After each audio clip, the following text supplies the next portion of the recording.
بسم اللہ الرحمن الرحیم۔ السلام علیکم دوستو، آج کی نئی ویڈیو نئی اپڈیٹ کے ساتھ میں آپ کی خدمت میں حاضر ہوں۔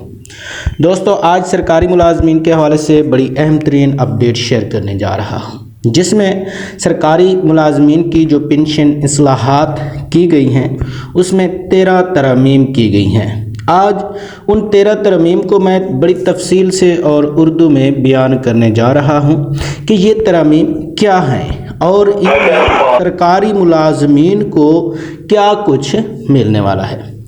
اب سرکاری ملازمین اسی انتظار میں ہوتے ہیں کہ کوئی نہ کوئی اچھی خبر آئے گی، لیکن ان ترامیم کے حوالے سے آپ کو بتاتا چلوں کہ گورنمنٹ ملازمین کے کوآرڈینیٹر جو ہیں رحمان باجوہ صاحب نے بھی یہ اپنی ایک ویڈیو بیان میں کہا ہے کہ ملازمین کی عمر بھر کی کمائی پر ڈاکہ مارنے کی تیاری کر لی گئی ہے۔ جو ملازمین کے گھروں میں اور دفاتر میں بیٹھ کر کہتے رہتے ہیں کہ ہمیں کچھ نہ کچھ مل جائے گا، لیکن ایسا نہیں ہوتا۔ فیصلہ ملازمین نے کرنا ہے کہ پہلے کی طرح گھروں میں اور بیٹھے رہنے سے یا دشمن اصلاحات خود پر نافذ کروانی ہے یا اپنے جائز عینی حق لینے ہیں۔ تو اس حوالے سے رحمان باجوہ کا کہنا تھا کہ ملازمین گھروں سے نکلیں گے تو ہم ان اصلاحات میں چینجنگ لا سکتے ہیں، لیکن اب بات یہ ہے کہ یہ جو ترامیم کی گئی ہیں یہ ہیں کیا ملازمین کے حق میں ہیں یا ملازمین کے خلاف ہے۔ تو ان ترامیم کو ہم دیکھتے ہیں۔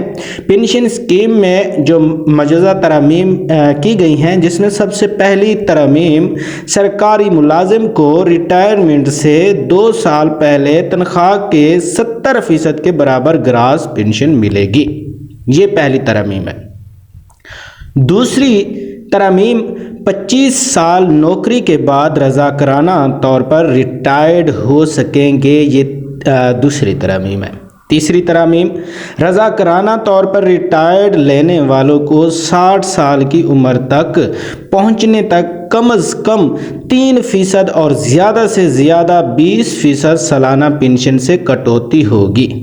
چوتھی ترامیم پنشنرز کو پنشن میں سالانہ اضافہ ریٹائرمنٹ کے وقت ملنے والی پنشن کی بنیاد پر ہی ملے گا۔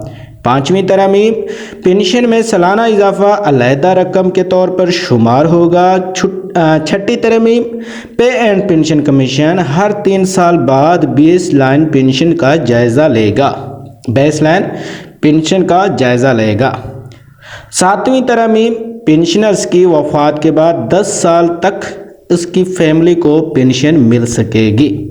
آٹھویں ترامیم حادثاتی طور پر ریٹائرڈ ہونے والے کو 60 سال تک کی عمر تک پنشن ملے گی۔ نویں ترامیم سرکاری ملازم کی موت کی صورت میں اس کی فیملی کو 25 سال تک پنشن ملے گی۔ 10ویں ترامیم پنشنرز کے بچوں کی جسمانی یا ذہنی طور پر معذور ہونے کی صورت میں عمر بھر پنشن حاصل کر سکیں گے۔ 11ویں ترامیم ریٹائرمنٹ کے بعد دوبارہ سرکاری نوکری کرنے والے کو پنشن ملے گی یا تنخواہ۔ 12ویں ترامیم سرکاری ملازم ریٹائرمنٹ کے بعد دوبارہ نوکری کرنے پر صرف ایک محکمے سے ہی پنشن لے سکے گا۔ 13ویں ترامیم میاں اور بیوی دونوں سرکاری ملازم ہوں تو ریٹائرمنٹ کے بعد دونوں کو پنشن ملے گی۔ یہ ترامیم کی گئی ہیں جو کہ سرکاری ملازمین کے لیے ہیں، پنشن اصلاحات جو کہ نئی آئی ہیں۔ مزید اس حوالے سے جو ہی کوئی نئی اپڈیٹ آتی ہے تو ہم آپ کے ساتھ ضرور شیئر کریں گے۔ مزید اپڈیٹ کے لیے ہمارے چینل کا وزٹ کریں اور ہمارے چینل کو سبسکرائب کریں تاکہ ہر خبر آپ تک جلد سے جلد اور سب سے پہلے پہنچتی رہے۔ اللہ حافظ، اپنا خیال رکھیے گا۔